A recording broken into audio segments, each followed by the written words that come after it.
All right. This is not a surprising story here at all. This is Sony announcing that they will not be coming to E3 2019. They will not have a booth. They will not have a presence. First time they're skipping it in the show's 24-year history.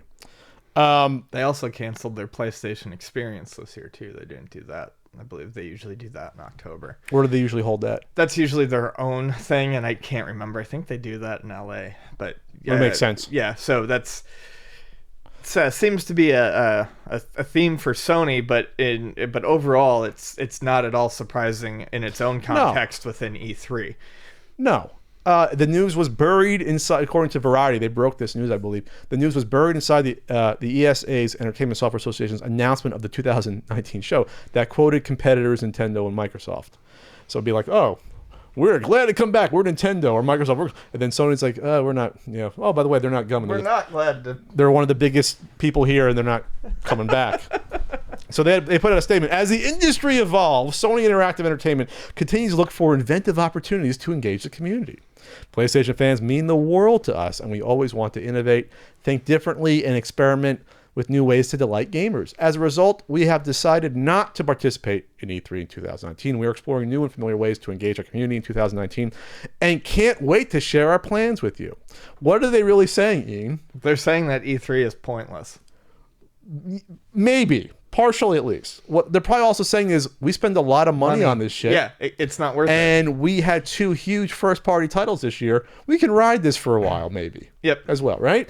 Well, yeah, that's the other thing. And that's one of the main reasons I think they canceled the PlayStation Experience more directly, was because they didn't really have anything to show. They didn't. What are their big releases next year coming up? Let's see. PS4 exclusives, 2019. Off the top of your head, anything? Last of Us 2. That's an exclusive? That's exclusive. Okay. I think that's next year.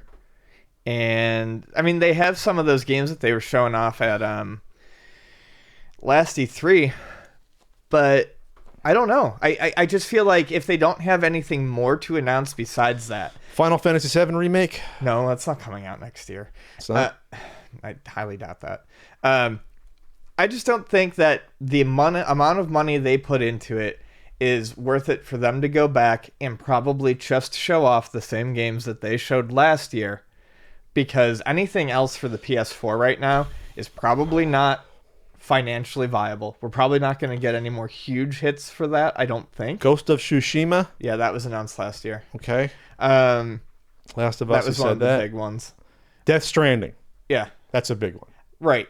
But they've been talking about it, so I think... But everyone knows about it, right? Right. It's been announced forever. So I think their plan is take a year off. They'll probably announce the PS5 on their own at some event later in the year, maybe their own event. Okay. And then perhaps they'll go back to E3 the year after when they have PS5 stuff to announce to really ramp up for PS5 launch. But I just don't think there's any financial reason for them to go this year. We'll just say we're probably 2 years out from the PS5. Yeah. Most likely. Yeah. So I think fall of 2020. Yeah, so 2 years. Thanks, Ian. Sorry. My pat math was exactly right. Yeah, well, I was doing my own pat math. Ian math? Shaky. So we've said it before. I mean, I'm just shocked that Sony was the first and not Nintendo. That's all. Since Nintendo's already got one foot out the door. But they've had one foot out the door for like 4 years. Exactly. Because they do their own like 3 or 4 Nintendo Directs a year. Sometimes it seems like it's more. One every few months they do a Nintendo Direct. Everyone knows about it. At the same time, it took the place of their onstage presentations that would happen at E3. I was at the Wii U one when they and that was 2011. I was at that one, and that was my first E3. And like, yeah, this is cool. But even back then, they could have just put an announcement on YouTube. But it took some time to evolve. YouTube took some years to evolve to where it was. You still had sites like Game Trailers that were huge for news, and sites like IGN everyone would go to first. But since then, the past 7 years, you can skip the middleman. You can skip spending however many. I don't know what a Nintendo booth costs. I'm guessing with all said and done, it cannot cost them less with setup and labor and hiring the people to demo the games and end the space, I cannot picture it costing less than 150 grand. I'm just throwing that number out there. It has to be. It might be more. I was gonna say that seems cheap. You think it seems cheap? But that's what you see what I'm saying, though. Yeah. For all that work versus, well, let's just create our own video. We just show gameplay footage. We'll have a guy announce this and say exactly what we're going to say. No, there's no technical mishaps that can happen where the Wi-Fi goes down in the room or some shit happens, or something wrong with the video, or someone flubs their lines or does something embarrassing on stage, which has happened at these presentations before. Let's control it ourselves, and maybe Sony's realizing that as well. But Nintendo does well at E3 just because they also have they have the what is it? The treehouse right afterwards. They do like live interaction. So I see that maybe Sony realizes that's not our audience.